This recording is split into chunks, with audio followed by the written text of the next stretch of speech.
ભરૂચ જિલ્લાના આમોદ તાલુકાના ભીમપુરા ખાતે આવેલા રેવા સુગર ગ્રાઉન્ડમાં 77માં ગણતંત્ર દિવસની જિલ્લા કક્ષાની ઉજવણી ભવ્ય રીતે યોજાઈ. જિલ્લા કલેક્ટર ગૌરાંગ મકવાણાના હસ્તે ધ્વજારોહણ કરવામાં આવ્યું હતું. સમગ્ર દેશમાં 77માં ગણતંત્ર દિવસની ઉજવણી વચ્ચે ભરૂચ જિલ્લાના આમોદ તાલુકાના ભીમપુરા સ્થિત રેવા સુગર ગ્રાઉન્ડ ખાતે જિલ્લા કક્ષાનો મુખ્ય કાર્યક્રમ યોજાયો હતો. જિલ્લા કલેક્ટર ગૌરાંગ મકવાણાએ તિરંગાની સલામી આપી દેશ માટે પ્રાણ અર્પણ કરનાર શહીદોને શ્રદ્ધાંજલિ અર્પી હતી. કાર્યક્રમ દરમિયાન પોલીસ પરેડ, માર્ચ પાસ્ટ અને ડોગ શો વિશેષ આકર્ષણનું કેન્દ્ર બન્યા હતા. વિવિધ શાળાના વિદ્યાર્થીઓએ રંગારંગ સાંસ્કૃતિક કાર્યક્રમો રજૂ કર્યા હતા.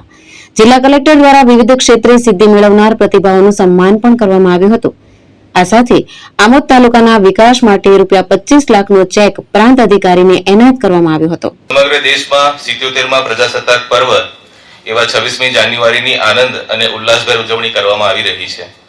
આજના શુભ અને ગૌરવશાળી પ્રસંગે આમોદની ધરતી પર અનેક નામી અનામી સ્વતંત્ર વીરોના ચરણોમાં વંદન કરીને આપ સૌને 77માં પ્રજાસત્તાક પર્વની ખૂબ ખૂબ શુભકામનાઓ પાઠવું છું. આજના શુભ પ્રસંગે ગુજરાતમાં જન્મીને સમગ્ર રાષ્ટ્ર માટે જીવન સમર્પિત કરનાર રાષ્ટ્રપિતા પૂજ્ય મહાત્મા ગાંધી અને અખંડ ભારતના નિર્માતા સરદાર વલ્લભભાઈ પટેલના ચરણોમાં શ્રદ્ધાસુમન અર્પણ કરું છું.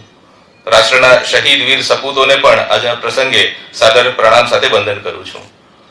મને જણાવતા ગર્વની લાગણી થાય છે કે દેશની સ્વતંત્રતાની આ લડતમાં ભરૂચ જિલ્લાનું પણ અનેરું યોગદાન રહ્યું છે.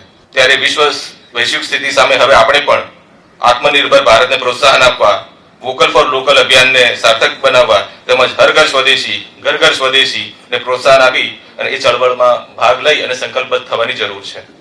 કોઈ પણ પ્રદેશના વિકાસની જો સાચી પરિભાષાને અંકિત કરવી હોય તો એમાં કૃષિ, ઉદ્યોગ અને સેવા ક્ષેત્ર આ ત્રણેયના સમન્વય પર એનો આધાર હોય છે. અને મને કહેતા આનંદ થાય છે કે આપણો ભરૂચ જિલ્લો આજે સમગ્ર દેશમાં એક એવો પ્રદેશ બનીને ઉભર્યો છે જ્યાં આ ત્રણેય ક્ષેત્રોનો સમતોલ વિકાસ થઈ રહ્યો છે. આપણે ત્યાં નર્મદાના ફળદ્રુપ કિનારે ખેતી લહેરાય છે તો દહેજ અને અંકલેશ્વર જેવા વિસ્તારોમાં ઉદ્યોગોની ગુંજ સંભળાય છે. આ પરિણામ છે સાતત્યપૂર્ણ વિકાસનું.